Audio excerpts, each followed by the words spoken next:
Hello everyone, how are you doing? This is MD Tech here for another quick tutorial. In today's tutorial, I'm going to show you guys how to go about installing and setting up your HP OfficeJet Pro 9025 series printer on your Windows device.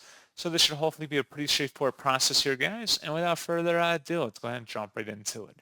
All you have to do is open up a web browser, and into Google, you want to just go ahead and type in HP OfficeJet Pro 9025 support. Go ahead and search for that. Best result should come back with an HP OfficeJet Pro 9025 all-in-one printer, and the link should be on HP's support page right here. Go ahead and open that up. And now underneath the support category, you want to select software and drivers. And then scrolling down again, you want to select the HP Easy Start Printer Setup software and begin that download. Give it a moment and then open up that file to begin extracting. And then if you receive a user account control prompt, should be a verified publisher, HP Inc. Select yes, and then just proceed with the on-screen wizard here of getting your printer configured for your device, and that's all you have to do.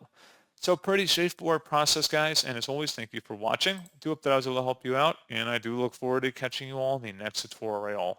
Goodbye.